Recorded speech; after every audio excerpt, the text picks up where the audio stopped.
I want to argue in the next few minutes that we need a new form of progressive politics in Britain and globally, because I believe that the old progressive politics associated with social democracy and Labour are dead men walking, and they've run out of any sense of progressive vision of the future. And that's a theme that I've got in my new book, which is called The Politics of Time, Gaining Control in the Age of Uncertainty, from which I'll be drawing in the next few minutes. And I think that we're going to see the same impasse, which is causing tremendous ecological damage all the time, going into the next general election. And I'll explain that in a couple of minutes. Now, the commons are the base of common law. And it goes back to the Justinian Codex of AD 529. The new Roman emperor at the time, Justinian, he said, the laws are all in a mess. Please make it into a code. And they came up with a division of 4 types of property: private property, public or state property, nobody's property, res nullius as it was called, and common property. And the commons are what belongs to everybody in society. And it includes all of nature. It includes the land, all the things that in and under the land. It includes the air, and it includes the sea and everything that is in the sea. And it also includes what I've called in the books on the commons, the social commons. And that is what we inherit as part of the commons. And the rule in the medieval times was people said a commons existed if, when they called the elderly people from the whole community, and if they could say that this has been a commons for time out of mind of man, then it was a commons. And the principle gradually took shape to saying that anything that was a commons for at least 20 years, and this was the Statute of Limitations of 1623, if it was accepted as a commons for 20 years, then the government had a duty, a statutory duty, to preserve and pass on the commons to future generations. So you take the National Health Service, and it was a commons when it was created in 1948, and it became a legitimate commons in 1968. And there are many other institutions like our parks, our forests and things, which have been inherited as commons. And this statutory duty was enshrined in the defining constitutional documents of our country. In 1217, not 1215, as we're taught at school, the Magna Carta came into existence alongside the Charter of the Forest. And the Charter of the Forest resulted from a struggle by the commoners to reforest. That meant at the time reclaim land, water, and other resources for the commons. And that was enshrined in the Charter of the Forest. And the Charter of the Forest was a subversive, radical document which has a number of distinguishing features. The most relevant is that it was longer on the British statute books than any other piece of legislation in our history, only being reformed in 1971. And for generations, it had to be read out 4 times a year in every church in England, in its entirety. It was that important.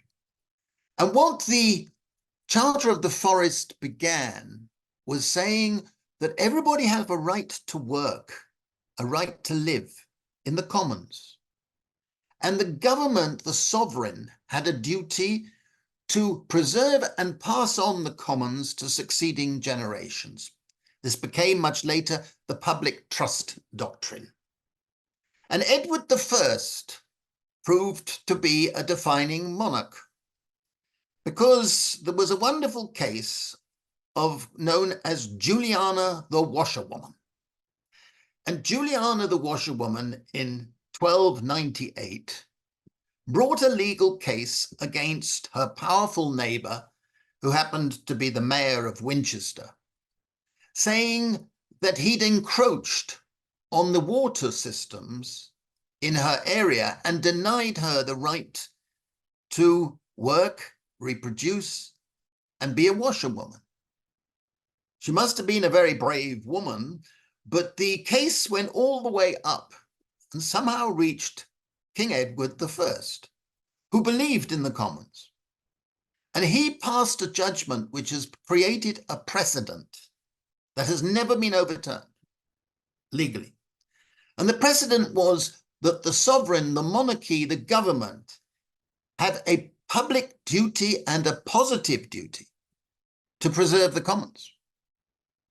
Now, historically, of course, we know from enclosure, from encroachment, from the many things I discuss in my books, that that has not been honored. But all the great rebellions throughout British history have been about the defense of the commons and commoning. That includes the Peasants' Revolt of 1381, Kett's Rebellion of 1549, and the Camping Time. The Civil War itself was about the commons. The diggers, the levellers. There's a famous statement by Gerard Winstanley that England would be poor until every poor person had a plot of land on which to dig and grow vegetables. It's a famous statement, and a number of them like that were made. At every point, we've had a struggle for the commons. But I'll come back to what the history has developed and has threatened our very existence of a commons in a moment. Because I want to take issue with most people working in the environmental industry or the environmental civil society. I was invited to give a speech in the Green Party conference in Brighton last October. Caroline Lucas, a friend, was chairing my session. And I teased her. I said, look, you have a green politics, but you don't have a blue politics.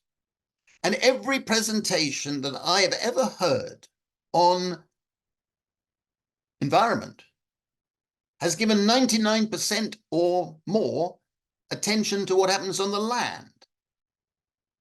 But as it happens, since 1982, the blue part of our country, the area, is 27 times the size of our land area. The sea area is 27 times as much. But the sea issues hardly get a mention.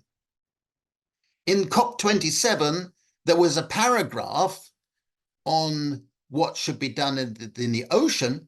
It was so vague that in the final document, it was erased altogether. Classic stuff.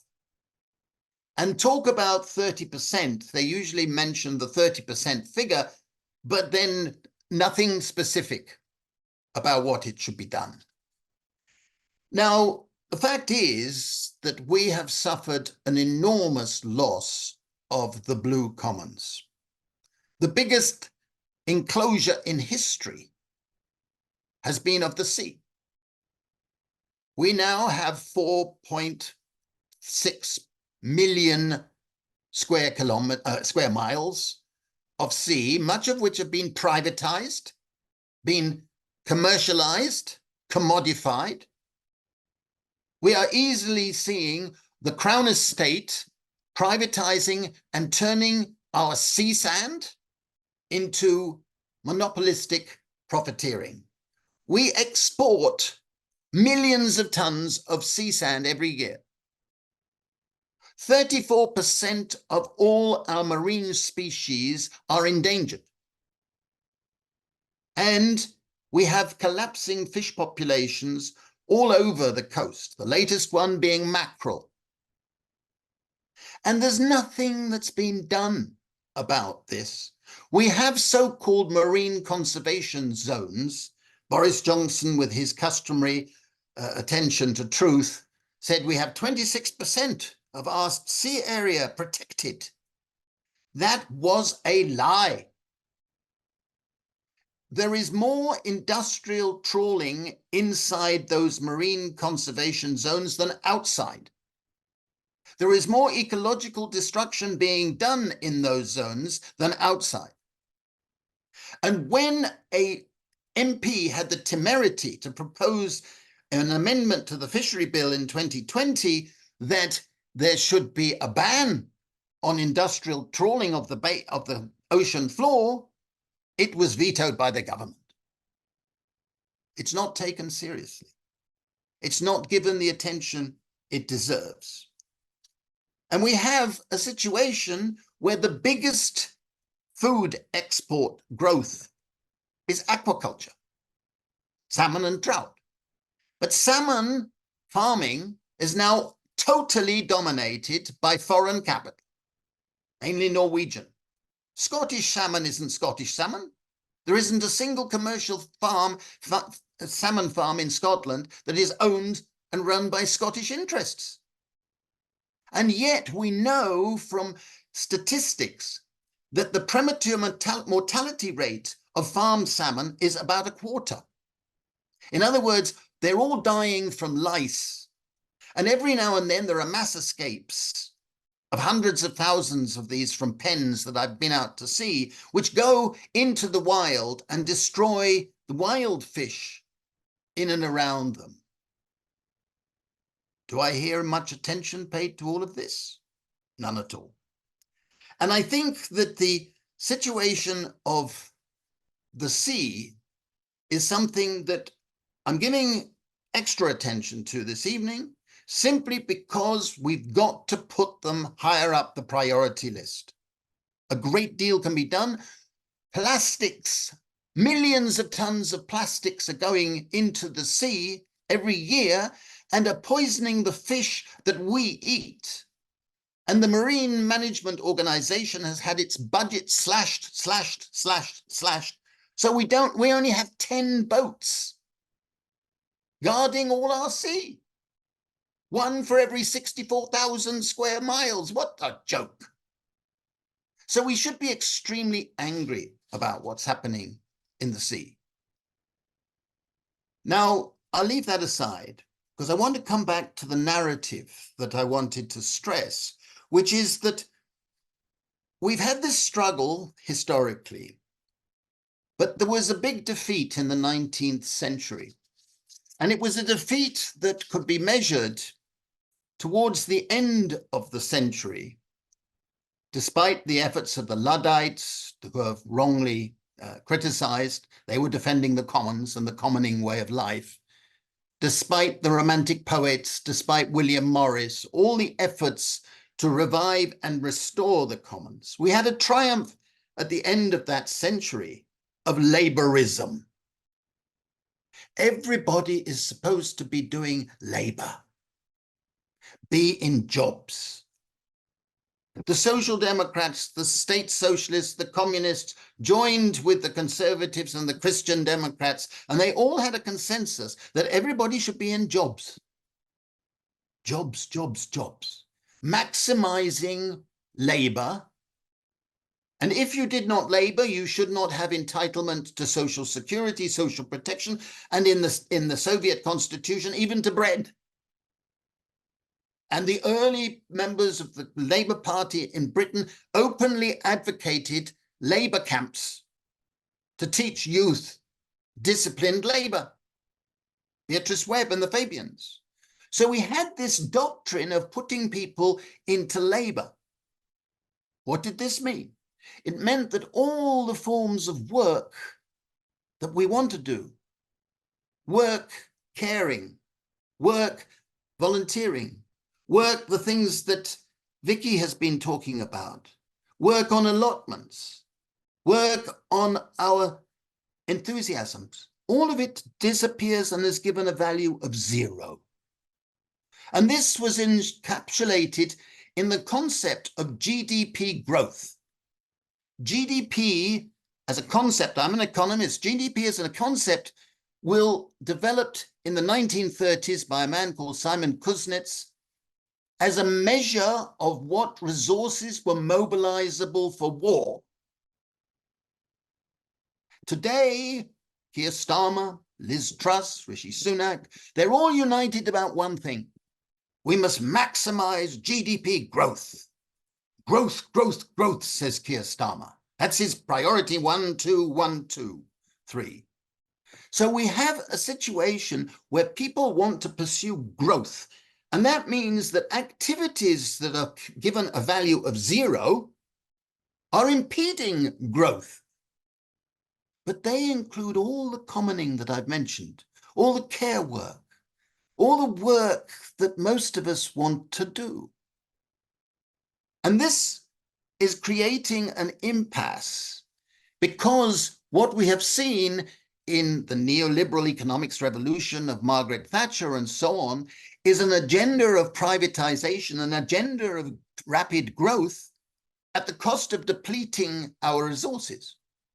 It's all very well for all of us to have well-meaning, nature-loving habits, and I agree with everything that I heard Vicky say. I really was enthused by her presentation. It's all very well for that, but unless we have a politics that is at the same time coordinated with that desire of people, then we're going to go nowhere.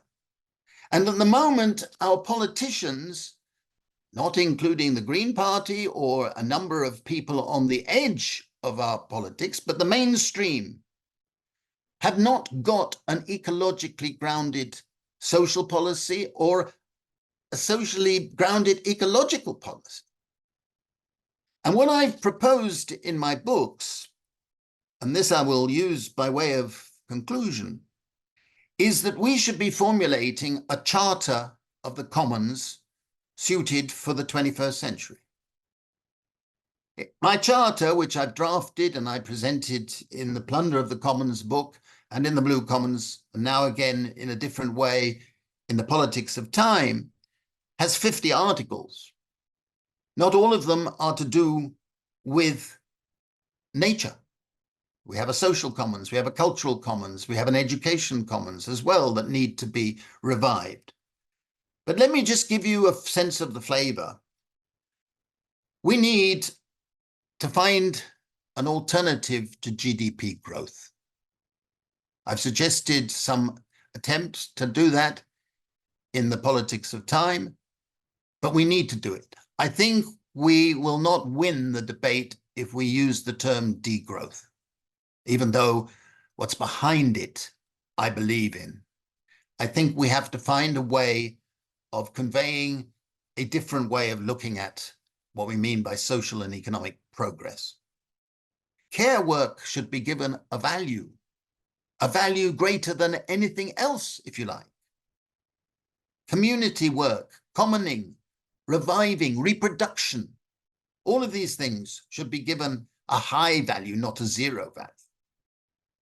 All the articles deal with sort of practical policies that we need to get our political parties to support. Little ones like common greens in villages and towns need to be preserved as commons, need to be revived as commons. All 27,000 of our public parks around the country must be protected, whereas in fact, what's happened in the last 12, 15 years is an erosion, an encroachment, a privatization, a commercialization of our parks. This is unacceptable. And it goes contrary to the commitments of common law and the Charter.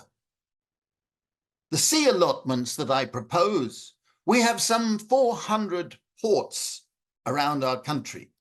Margaret Thatcher privatized all our commercial ports. One of the first things she did. Those ports are now run by private equity, Chinese billionaires, and foreign capital. Not a single one run by British interests. As a consequence, you are seeing them making short-term profiteering and eroding the commons, as we saw in Teesside with this terrible disaster of the sediment destroying all the crustaceans in the beaches all around for 40 miles, and the livelihoods of thousands of fishermen and women. We need to overhaul the fishing quota system, which is a total commercial disgrace, in which we have a situation where 5 rich families dominate the fish quota system, all contributing handsomely, no doubt, to a certain political party. We need to overhaul that. We need to expose it as a corrupt system which is destroying our fish populations systematically and totally predictably. We need to strengthen the right to roam. I strongly support the Open Space Society, and I'm a member, and I believe in the things that Vicky was saying. We need to increase the scope in which people as citizens can go for walks, including walks all around our coast, which has been privatized or shut off to the ordinary commoners. We need to reverse the privatization and commercialization of our Forestry Commission. Our Forestry Commission, which they tried to privatize, and where they've been quietly selling off thousands of acres of our forest to detriment of our ecological system, our ecosystem. We must stop that, reverse it, expose it. It's been taken over by foreign private equity finance. We need to expose this, and we need a political agenda to recognize that the worst threat now to our commons and our common way of living is by finance. Again, our mainstream politicians support finance. They think the City of London is the future because they're so powerful. If we want an ecologically sustainable future, we have to put finance back in its box. And that means stopping private equity taking over our land, our sea, our rivers, our ports, our farming. We need a strategic policy rather than just doing our little bit ourselves. And I think both are needed.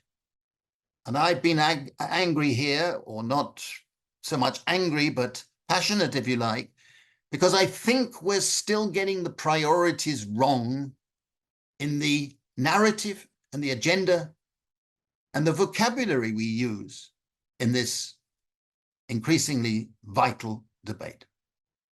Thank you very much for listening to me. Thanks, Guy. That's great. Very powerful.